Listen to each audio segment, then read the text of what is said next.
Hi, Gospel Guitarist here again with another episode of AudioTech.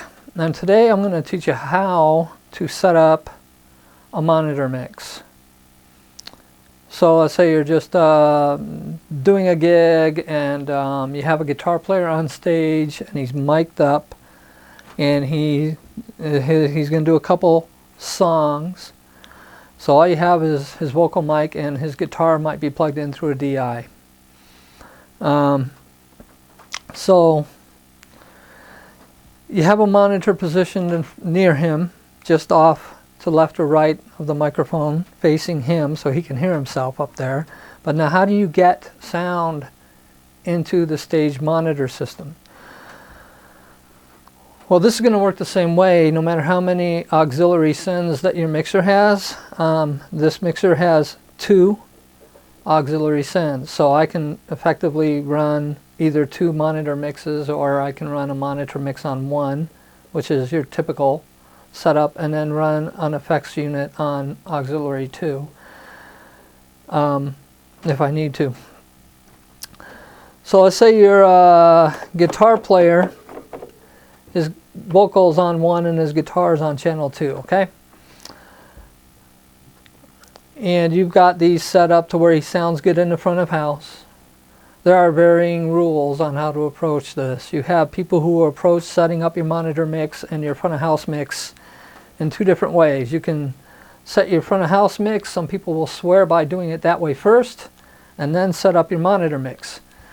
Other pros will tell you, no, that's crazy. Set up your monitor mix on stage first and then set up your front of house mix, because the stage sound affects what the front of house sounds like. But if you're on stage, the front of house can affect what your monitor mix sounds like. So it goes both ways. I'm not sure which camp I'm in. I basically, because I'm always there before the artists are, I usually get the front of house system checked out and set up and EQ'd anyway. So the only thing I have to do is ask them what they want in their monitor and give it to them. So how do we do that? Well, to rehash the first video series, the first videos in the series on mixing, and what the knobs do, your auxiliary send control, in this case it's this blue control, is aux 1.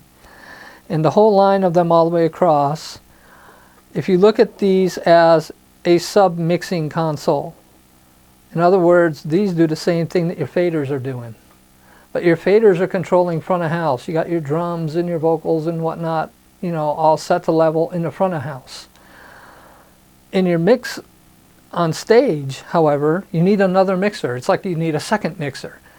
If you go to a large concert arena at a main artist event, you'll find these big, huge boards at the front of house, out in the middle of the audience. But you're also going to go, if you go to the side of the stage, you'll find another equally as large board, and they're running that just to control the monitors on stage.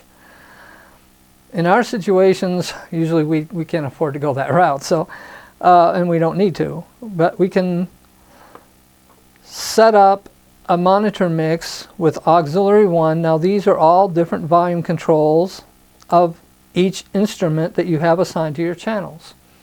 So if I have vocals on 1 and guitar on 2 for this artist, then aux 1 becomes the vocal volume control for the monitor that's sitting in front of him. And on the channel 2, the auxiliary 1 control becomes a volume control for his guitar. So he may say, I just want a little bit of guitar in my monitor because I'm playing it, I can hear it fine.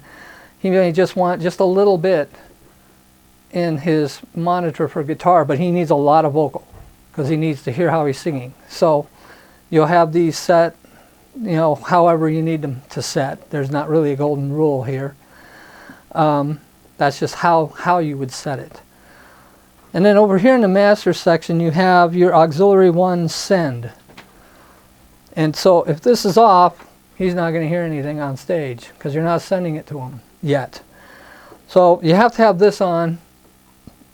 And this is a master volume control of all of the monitor mix. Okay, just like when you do your stage mix here, your main fader is in the master section, is the main volume control of the overall mix. Your auxiliary 1 master control in the master section is the master volume control of all these auxiliary 1 mix controls for your monitor mix on stage. Okay? So that's basically all there is to setting up a monitor mix, is asking them what they want in their monitor, and make sure they talk to you, because most musicians don't know what they want, but they do know what they don't want. They'll say, I'm getting feedback out of the monitor or something, and you'll have to back off on something or pinch an EQ frequency out of the mix. But you have to really bug the musicians, I find, especially church folk, that are not, you know, they love to play and they love to sing, but they really aren't professionals in the sense of knowing what they want or what they need on stage.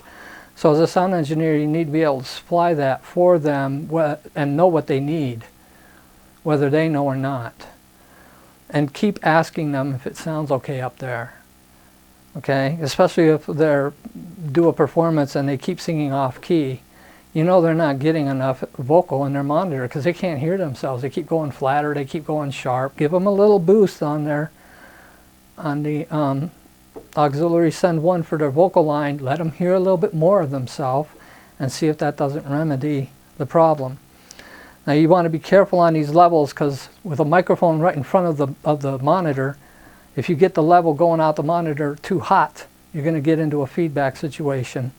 So there are limits to how much power you can feed the monitors. Okay, but that's how you do a monitor mix. It is through aux 1. If you have one monitor mix, you can do 2 if you have 2 auxiliary sends. A lot of the bigger boards, they have at least 4 of these. So for band situations, you can have a mix for your vocalist, a mix for your guitarist, a mix for your drummer, a mix for your keyboardist or bassist. So you can have different mixes on stage. And these mixes are sent through your send outs. Over here in your master section, you have a send aux 1. So I would take the aux 1 and aux 2, let's say I'm running 2 different monitor mixes. I can run these out down the snake to the power amps on stage, and the power amps would connect to the monitor speakers. And again, aux 1 send and aux 2 sends are your main volume output controls going to the stage itself and hitting the power amp.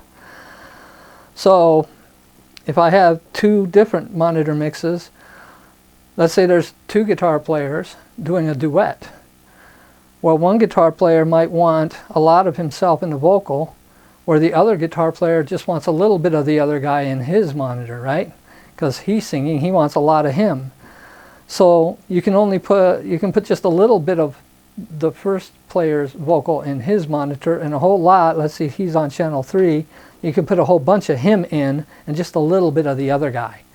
And then I'll blend it like his guitar was on channel 4, you can give him a little of his own guitar, but not as much of the other guy's guitar. So each one would have an individual mix off of the same channels, and none of these faders down here are ever touched. That's your front of house. Don't mess with those. The faders only affect the front of house. They will not have anything to do with your monitor mix on stage.